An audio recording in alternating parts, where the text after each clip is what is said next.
Yogi Surishima! Bora aqui para os spoilers do capítulo 1169 do mangá de One Piece. Vamos ver o que isso vai nos levar. Algumas coisas a gente acertou nas versões, outras nem tanto, mas se tudo levar a crer, é o começo realmente assim pra gente ver um pouquinho sobre a origem, quando, onde a Gomu Gomu no Mi estava guardada. O título do capítulo 1169 é Eu Tenho Que Morrer, né? Claro, uma referência aqui ao Harold, que acabou caindo ali na armadilha na inocência, né?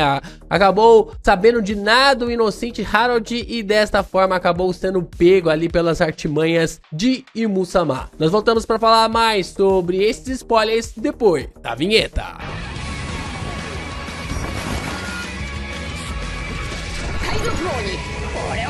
Olha só que coisa interessante, né? Nessa edição especial da Weekly Shonen Jump, provavelmente vamos ter... Provavelmente não, né? Vamos ter o One Piece na capa da edição. E nós temos uma capa colorida com os piratas Rocks vestidos com ternos pretos. Provavelmente para não revelar todas as colorizações ali para o filme / nova temporada de One Piece. Nós não sabemos se God Valley vai ser adaptado em um filme, se vai ser adaptado numa nova temporada. Provavelmente vai ser numa nova temporada, mas pelo menos as colorizações oficiais dos seus cabelos, algumas questões bem diferentes sobre eles, vai ser revelado. Na verdade, vão ser revelados ali na próxima edição da Weekly Shonen Jump, né? De ternos, não tá bonitão, né? E é raro o Oda colocar ali páginas coloridas para os personagens que não sejam os Mugiwaras, né? Não sei se o Luffy vai estar no meio, né? Se vai ser os Piratas Rocks juntamente com os Mugiwaras, mas o fato é que vamos ter eles ali de terno e gravata, né? Tá bonitão, eles vão estar bonitões ali envolvendo a essa apresentação. Vamos falar sobre o capítulo então. Nós observamos ali que o Gaban recebeu a informação do Garp de que o Roger teve um filho, que ele conseguiu realmente ter um filho. Esse era um desejo ali do Roger, ele mesmo fala pro Rayleigh, né, quando eles estão desfazendo os piratas Roger, de que ele iria fazer um filho em 2 anos. Em 2 anos não, né, em 1 ano, né, porque quem vai nascer 2 anos depois é o Ace, né, o Ace acaba nascendo ali em 2 anos, né, que a mãe dele acaba segurando ali a gravidez, né, a Rogue acaba segurando a gravidez. Então é uma coisa interessante, né, uma informação ali bacana. O Gaban está informando o Shanks sobre essa situação, e aí o Shanks diz que essa criança para ele é como fosse o seu irmão mais novo. E aqui a gente começa a entender um pouco mais sobre a lamentação ali do Shanks, dele já saber disso pelo menos há 14 anos, sobre de que o Ace era filho do Roger, só que na verdade não que o Ace era filho do Roger, que o Roger tinha um filho, mas ele provavelmente não sabia quem era. A gente... Bom, no meio aqui da minha gravação, o Worst, que é um dos vazadores, acabou dizendo que o Garp contou a eles que Ace era filho de Roger, o que significava que eles sabiam que Ace era filho de Roger. Enquanto Shanks dizia, Ace é como meu irmãozinho agora. Então ele sabia do nome, né? Ele sabia ali do nome, o que é bem diferente ali dos spoilers que o Piu acabou vazando pra nós, passando pra nós. Então por isso que a gente precisa realmente levar em consideração, pensar numa questão, uma característica muito específica. Agora é saber por que será que o Shanks também tem aquela máxima que cada um vive a sua própria aventura? Por que ele não protegeu o filho ali do Roger? Se era seu filho mais novo, por que ele não protegeu ele? Por que ele não foi lá resgatar em Impel Down? Se era o seu irmão mais... Falei filho mais novo? Não, é o irmão mais novo, né? Característica interessante, né? Então, essa perspectiva ali de que o Ace seja o irmão mais novo do Shanks também coloca ali o Luffy como um seu irmão mais novo, uma figura mais nova. Se o Shanks também sabia que o Ace era filho ali do próprio Roger e ele tinha a informação de que ele estava no East Blue, será que o Garp contou para ele sobre o nome de Ace, mas não contou a localização, mas sabia que estava no East Blue? Talvez as informações ali era que definitivamente o Shanks queria que o Ace comesse a Gomu Gomu no Mi, né? E não é à toa que o Ace carrega essa aura de protagonista, e ainda bem que o Oda lhe eliminou Genou, né? Porque imagina se ele fosse realmente essa sombra do Luffy até então. Interessante também é você deixar o seu like, se inscrever aqui no canal e também compartilhar os nossos conteúdos aqui no canal do Geek Brasil pra gente fazer mais vídeos de One Piece, né? Seguimos aqui pra gente fornecer cada vez mais conteúdos. Você também pode se tornar membro do canal, mandar o seu valeu e mandar o seu hypado. Continue a fortalecer assim o Geek Brasil para que a gente cresça. Nossa meta pro ano que vem tá chegando aí, hein? Eu tô acreditando que podemos chegar em 160 mil inscritos e aí a gente começa a nossa jornada definitiva para os 200 mil. Temos então a informação que o Harold ordenou ali aos seus soldados para lhe matar. Essa é a cena que vimos no capítulo 1152, quando o Loki e o Jaro chegaram ao castelo. E o mais interessante é que essa é a cena em que o Oda brincou com a pelúcia de Imu-sama. Não sei se vocês sabem, mas no Japão lançou uma pelúcia de Imu, quase do tamanho real.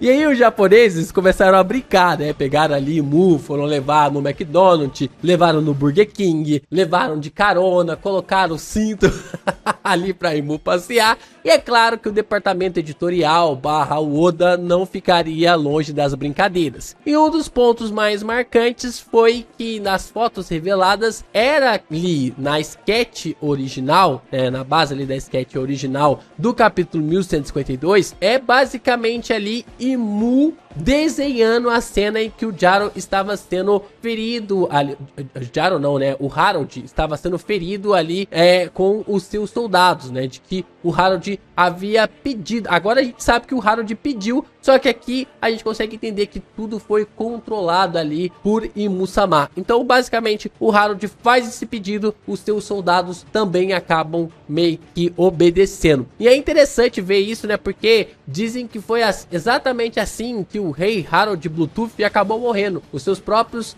Jaros, né? Jaws, que é a forma como os soldados mais fortes ali do rei acho que era da Dinamarca, né? O rei da Dinamarca, ele tinha, e aí os Jaws, que se lê em japonês Jaro, acabaram lhe matando, né? Então, paralelo aqui perfeito. Toda vez eu falo sobre o rei Harold Bluetooth ser o rei Harold aqui de One Piece, e tem as evidências e os pontos muito bem colocados que o Oda tem colocado para o seu personagem. Temos então uma revelação bem peculiar do Shanks, de que ele está em Elbaf para avisar o rei Harold para não aceitar a posição de Cavaleiro de Deus. Chegou um pouquinho tarde, né, Shanks? Você chegou um pouquinho tarde, porque logo você não participando, né, não se tornando um Cavaleiro de Deus, ele automaticamente descobriu isso. Só que o que eu acho, né, ele descobre, tem uma questão aqui intrigante, porque o Shanks, ele descobre que seria nomeado e assim o rei Harold é invocado para Elbaf. Só que o Shanks, desde ir diretamente para Elbaf, ele não chega em Elbaf antes do rei Harold. Por quê? Por que ele não chegou antes ali em Elbaf para ver o rei Harold, né? Tem uma questão assim bem intrigante, né? A gente sabe que o rei Harold chega antes, o Shanks ele chega depois, ou o Shanks chega alguns dias antes. A gente não sabe se eles chegaram ao mesmo tempo, não dá pra saber direito ali se acontece, se os dois chegam juntos ali, mas dá a impressão é que o rei Harold vai pro castelo, o Shanks vai ali pra encontrar o Gaban, e aí no meio desse banho de águas termais, o rei Harold acaba sendo possuído por Imu-sama. O Shanks acabou bem que, entre aspas aqui, tá? Muitas aspas aqui, comendo bola, mas foi o tempo suficiente para que Imu-sama pudesse finalizar o pacto ali com o rei Harold, ganhando um puta poder. Assim que a gente observa que o ataque dos Jaws, né, dos soldados ali, não deram certo, o Harold explica a Loki, Jaro e aos soldados gigantes que trabalhou com o governo mundial e que eles o traíram. Então ele pede a Loki que mate ele e conte a Elbaf o que aconteceu, né? Ele deveria contar ali para Elbaf sobre o que ocorreu. E é interessante isso, né? Porque provavelmente é esse ponto que faz o Loki não contar, porque o golpe que a gente vai contar daqui a pouco na cabeça ali do Jaro, vai fazer ele esquecer o que aconteceu. Como o Rei Harold matou todo mundo que lá tava dentro do lugar, né, dentro do castelo, isso só o Loki soube que o personagem, o Harold, ele era quem levou Elbaf pra essa situação, foi ele que conduziu pra essa situação. Então o Loki sabia que se ele contasse pra Elbaf, ele iria falar que o seu pai acabou se aliando com o governo mundial, a mesma entidade que estava escravizando os seus lá fora. Então, provavelmente o Loki meio que manteve isso nas sombras, né, escondido. Pelo menos essa é a visão que eu tenho dessa revelação ali do Rei Harold sobre esse pacto, essa conexão ali com o governo mundial. E aí nós observamos o Harold ordenando ao Loki para que comesse a lendária Akuma no Mi. Caso contrário, ele não seria capaz de matá-lo / derrotá-lo, né? O Loki acaba aparecendo ali para dar cabo no seu pai, fica numa situação bem complicada, né, porque provavelmente ele vai ficar sentido. A gente sabe que o Loki gosta bastante ali do Rei Harold, e isso é desde o começo ali da história, não é a mesma coisa na relação ali com a Astrid, né, a desgraçada ali da mãe do Loki, mas o fato é que o Loki precisa comer essa fruta lendária, e essa fruta lendária é mencionada aqui. Nós não temos a revelação, mas provavelmente seja a Gomu Gomu no Mi. Se vocês não viram o meu vídeo de inversão, ou na verdade tem o meu vídeo de inversão e tem o meu vídeo que eu falo sobre o plano do Shanks e do Shamrock, existe um gap aqui, tá? Existe um gap, eu vou falar aqui porque os vídeos de spoilers normalmente tem mais visualizações do que de teorias e análise, mas existe um gap nessa cena, porque alguém roubou a fruta lendária. A gente sabe que alguém roubou, alguém abriu ali o baú e roubou a fruta lendária, mas não tem como ser o Shanks, não tem como ser o Shanks, porque por mais que o Shanks esteja ali no castelo, a gente vai falar disso daqui a pouco, nós sabemos que o Shanks vai roubar a fruta só lá no mar que o Shanks vai roubar a fruta. Então, ou o Shanks rouba a fruta ali e leva pra Cipi, e depois ele rouba da Cipi de novo para meio que criar ali uma artimanha e se desvincular totalmente do governo mundial, ou o Shamrock aparece no castelo, rouba ali a Gomu Gomu no Mi, dá pra Cipi, e aí o Shanks vem e rouba a fruta lendária. Nós não sabemos o que acontece, mas existe um gap, e esse gap não faz o Shanks roubar a Gomu Gomu no Mi, não faz o Shanks roubar, ele vai roubar só lá no mar. Então fica aí esse ponto, esse questionamento aí para os próximos capítulos. Assim então o Harold perde completamente a sanidade, transformando-se em um monstro cruel e atacando a todos, incluindo o Jaro, que foi acertado na cabeça, né? Como eu falei para vocês, aqui o Rei Harold acaba atacando o Jaro, ferindo ele provavelmente com a espada na cabeça e fazendo com que ele perdesse as memórias. Chega a ser trágico, né? Chega a ser muito trágico, né? Na verdade, chega a ser, como se diz a frase, né? Quando algo... é quase como se o destino ligasse completamente os amigos, né? Porque da mesma forma como o Harold, ele vai padecer sendo controlado por Imu-sama, Shebek também faleceu, né? Também padeceu ali pelos poderes de Imu-sama. Então, tipo assim, se o Shebek estivesse ao lado do Harold, eles não tinham padecidos ali perante os poderes de Imu-sama. Se o Harold estivesse ao lado do Shebek, o Shebek teria sido salvo lá em God Valley. Então, tipo assim, essas coisas são muito legais, né? O Oda vai construindo assim artimanhas bem bacanas, vai amarrando pontos, né, fechando os pontos, deixando de forma bem evidente, mas ao mesmo tempo meio que subconsciente ali da trama, né, aplicando de forma até mesmo assim precisa sobre o que os personagens estão fazendo ou deixando de fazer e aplicando ainda mais o desenvolvimento deles, né? Sendo de forma direta ou indireta, esses desenvolvimentos sempre acontecem. Então observamos o Shanks e o Gaban chegando no castelo ali para lutar contra o Rei Harold, mas tudo é inútil. Eles não conseguem parar ali o Harold, que já havia perdido totalmente a sua sanidade, né? Então temos aqui que o Shanks, ele chega no castelo, ele está tomando ali, tentando acabar ali com o Rei Harold juntamente com Gaban, mas os dois juntos não conseguem parar a criatura, né? Este ser que foi tomado ali pelos poderes de Imu-sama. Outro detalhe aqui curioso que o Warsh acabou trazendo é que após perder o controle, Harold perseguiu Loki porque queria comer a fruta lendária. Jaro e os gigantes quem queria comer a fruta lendária era o Loki, né? Por isso que o Harold estava perseguindo ele. Jaro e os gigantes tentaram impedi-lo, mas foram mortos / derrotados. Shanks e Gaban estão tentando atrasar o Harold. Loki então vai tentar salvar o dia. É interessante isso porque vai contra aquilo que o Phil vazou, né? Porque é comentado que, tipo, o Shanks e o Gaban foram derrotados, mas não sei. Por isso que eu sempre falo pra vocês não levarem 100% do que é colocado nos spoilers prévios, né? E principalmente agora que o Worst acabou colocando muitas camadas a mais, né? O Worst também erra, mas erra muito menos do que outros vazadores por aí. Mas o fato é que nós então temos Shanks e Gaban tentando atrasar ali o Harold, enquanto o Loki tenta entrar na sala, mas aí entra ali a questão do Ragnir, né? O martelo do Ragnir tentando bater ali no Loki.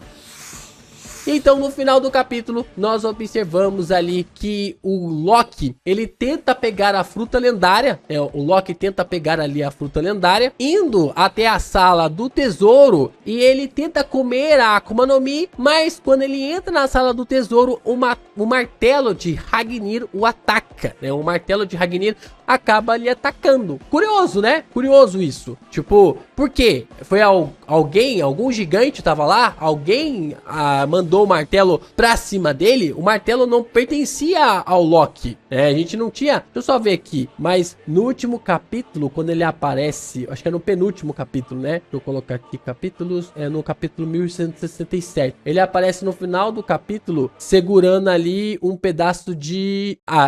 Ele não tá com o Ragnir. Ele tá com o martelo, mas ele não está com o Ragnir. Vou abrir aqui a Manga Plus para vocês verem, ó. O português já tá 1177, né? A última página lá do última página do 1167, vocês vão ver que ele tá com o martelo, mas ainda não é o Ragnir. O Ragnir, ele é apenas uma chulapa quadrada, né? Como se fosse um tijolo ali na parte de cima, né? E aqui, ó, ele tem o martelo, né? O Loki tem o martelo, mas não é o Ragnir, né? O Ragnir, ó, vocês vão ver aqui, que é exatamente a imagem que tá aqui, né? Essa massa quadrada, quase como se fosse um tijolão, né? Então, será que é algum gigante que tinha o poder? O que será que era quem atacou o Loki? Ou será que o Ragnir, ele estava ali programado para proteger a fruta lendária? É interessante, né? Porque se o Ragnir estiver programado para proteger a fruta lendária e atacar aquele que viesse para roubar a fruta, isso provavelmente seria no segmento parecido com aquilo que o Joy Boy faz em Egghead, né? No final de Egghead, quando o MF desfaz o nó e vai o Haki para tudo quanto é lado. Então seria um Haki programado para defender ali os poderes. Outro detalhe interessante aqui é que o Ragnir é como se estivesse se transformado em Loki, como se tivesse vontade própria. Será que Ragnir é uma arma? Como se fosse uma arma. Meu Deus, imagine se Ragnir fosse Fenrir. É uma possibilidade interessante, né? É realmente ali uma possibilidade muito interessante. Uma arma com a Akuma no Mi, né? Uma característica. Porque se for uma arma com a Akuma no Mi, faz ainda mais sentido, visto que ela está colocada ali para ter uma proteção. Porque como nós vimos lá em Enies Lobby, as próprias espadas, elas quando ganham características de Akuma no Mi, principalmente na relação de Zoan, elas têm essas características de poderem serem usadas para meio que tipo assim, em momentos específicos. Então, se é uma Zoan e possui uma inteligência própria, você pode programar para ela defender ali o local, para defender ali o lugar. E aí ter uma habilidade de transformar-se em Loki. Engraçado, né? Porque é o mesmo poder que o Loki tem na Marvel, né? A mesma habilidade de se transformar em outras pessoas. Característica interessante, mas faz muito sentido aqui a Ragnir estar protegendo, ter algo ali para proteger essa fruta lendária, supostamente ali seja a Gomu Gomu no Mi. Porque não faz sentido a fruta não ter sido comida até agora, né? Ficado 800 anos em estado off, se qualquer um poderia ter chegado ali e tido comido. Só que, tipo assim, pra realmente conseguir comer a fruta, tinha que superar o poder do martelo do Ragnir, programado para defender a fruta. Então, o Loki, provavelmente, ele vai ser ali desestabilizado, ele vai tomar uma porrada na cabeça, ele vai ser nocauteado e tal. o que vai abrir brecha para alguém chegar e roubar a fruta. Provavelmente ali o Shamrock ou alguém vai chegar para matar ali o Harold com os poderes de Mu e coisa do tipo, e vai ficar na conta do Loki, né? Vai acabar ficando ali na conta do Loki. Mas tô curioso para saber o que o Oda vai fazer. Apenas os spoilers iniciais. Esperamos agora a versão prévia, mas já sabemos que semana que vem não tem capítulo por causa da folga da revista, né? Então nós não temos capítulo na semana que vem, voltamos na outra semana, provavelmente folgamos na outra semana também, né? Na primeira semana ali de janeiro. Seguimos as nossas expectativas, tem muita coisa pra gente questionar e falar aqui sobre essa fruta lendária, e só resta realmente confirmar que é a Gomu Gomu no Mi.